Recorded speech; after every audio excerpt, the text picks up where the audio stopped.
ಘಟಪ್ರಭಾ ಬಲದಂಡೆ ಕಾಲುವೆಗೆ ಇದೀಗ ಸಚಿವ ಸತೀಶ್ ಜಾರಕಿಹೊಳಿ ಭೇಟಿ ಕೊಟ್ಟಿದ್ದಾರೆ. ಬೆಳಗಾವಿಯ ಯರಕಟ್ಟಿ, ಕೊಡ್ಲಿವಾಳ ಜೊತೆಗೆ ಮುಗಳಿಹಾಳ, ಗೋಕಾಕ್ ತಾಲೂಕಿನ ಕೌಜಲಗಿ ಗ್ರಾಮಗಳಿಗೆ ಸಚಿವರು ಈಗ ಭೇಟಿ ಕೊಟ್ಟಿದ್ದಾರೆ. ಭೇಟಿ ಕೊಟ್ಟು ಖುದ್ದು ಕಾಲುವೆಗೆ ಭೇಟಿ ನೀಡಿ ರೀತಿಯಾಗಿ ಪರಿಸ್ಥಿತಿ ಹೇಗಿದೆ ಅಂತ ಹೇಳಿ ಪರಿಶೀಲನೆ ಮಾಡ್ತಾ ಇದ್ದಾರೆ. ಜೊತೆಗೆ ಅಧಿಕಾರಿಗಳಿಂದ ಒಂದಷ್ಟು ಮಾಹಿತಿಯನ್ನು ಪಡೆದಿದ್ದಾರೆ ಸಚಿವ ಸತೀಶ್ ಜಾರಕಿಹೊಳಿ.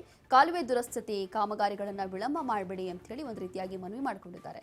ತಕ್ಷಣ ಕೆಲಸವನ್ನು ಆರಂಭ ಮಾಡಬೇಕು ಅಂತ ಹೇಳಿ ಸಾಹುಕಾರ್ ಇಲ್ಲಿರುವಂತಹ ಸಂಬಂಧಪಟ್ಟಂತಹ ಅಧಿಕಾರಿಗಳಿಗೆ ತಾಕೀತು ಮಾಡಿದ್ದಾರೆ. ಜನ ಮತ್ತು ಜಾನುವಾರುಗಳಿಗೆ ನೀರಿನ ಕೊರತೆ ಆಗದಂತೆ ಕ್ರಮ ತಗೊಳ್ಳಬೇಕು ಅಂತ ಹೇಳಿ ಸೂಚನೆ ಕೂಡ ಕೊಟ್ಟಿದ್ದಾರೆ. ಹಾಗಾಗಿ ತಕ್ಷಣವೇ ಅಧಿಕಾರಿಗಳು ಕೆಲಸವನ್ನು ಆರಂಭ ಮಾಡಬೇಕು. ಮುಂಬರುವಂತಹ ದಿನಗಳಲ್ಲಿ ಇಲ್ಲಿರುವಂತಹ ಸುತ್ತಮುತ್ತ ಗ್ರಾಮಗಳಲ್ಲಿರುವಂತಹ ಜನಗಳಿಗೆ ಇರಬಹುದು ಅಥವಾ ಜಾನುವಾರುಗಳಿಗೂ ಕೂಡ ಯಾವುದೇ ಸಮಸ್ಯೆ ಆಗಬಾರದು ಅಂತ ಹೇಳಿ ಈಗ ಸತೀಶ್ ಜಾರಕಿಹೊಳಿ ಅವರು ಒಂದು ರೀತಿಯಾಗಿ ತಾಕೀತು ಮಾಡಿದ್ದಾರೆ. ಹೇಗೆ ಘಟಪ್ರಭಾ ಬಲದಂಡೆಗೆ ಈ ಒಂದು ಕಾಲುವೆ ಏರಿದೆ ಅಲ್ಲಿಗೆ ಭೇಟಿ ಕೊಟ್ಟು ಈ ರೀತಿಯಾಗಿ ಪರಿಸ್ಥಿತಿ ಹೇಗಿದೆ ಅಂತ ಹೇಳಿ ಪರಿಶೀಲನೆ ಮಾಡಿದ್ದಾರೆ.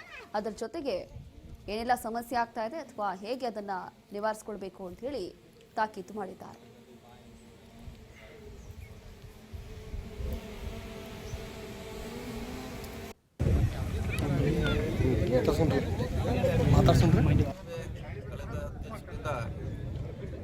ನೀರು ನಾವು ಬಿಟ್ಟಿದ್ದೀವಿ, ಆದರೆ ಸಂಪೂರ್ಣವಾಗಿ ಮುಂದೆ ಹೋಗ್ತಾ ಇಲ್ಲ. ಕಾರಣ ಅಂದರೆ ಈ ಮೇನ್ ಕಾಲುವೆಯಲ್ಲಿ ಲೀಕೇಜ್ ಇರೋದ್ರಿಂದ ಮುಂದೆ ಹೋಗ್ಲಿಕ್ಕೆ ಆಗೋಲ್ಲ.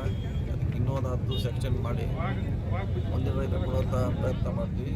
ನಮಗೆ ಟೈಮ್ ಸಿಕ್ಕರೆ 15 ಟೈಮ್ ಬೇಕು ರಿಪೇರ್ ಮಾಡಲಿಕ್ಕೆ. ಅದು ಮಧ್ಯ 3 ಕಡೆ ಏನೋ ಡ್ಯಾಮೇಜ್ ಆಗಿದೆ. 15 ಟೈಮ್ ಸಿಕ್ಕರೆ ರಿಪೇರ್ ಮಾಡ್ತೀವಿ. ಅವಾಗ ಇದು ಸಮಸ್ಯೆ ಪರಿಹಾರ ಆಗ್ತದೆ. ಎರಡೂ ಮಾಡ್ಲಿಕ್ಕೆ ಪ್ರಯತ್ನ ಮಾಡ್ತೀವಿ. ಎಕ್ಸ್ಟೆಂಡ್ ಮಾಡ್ತೀವಿ, ರಿಪೇರಿ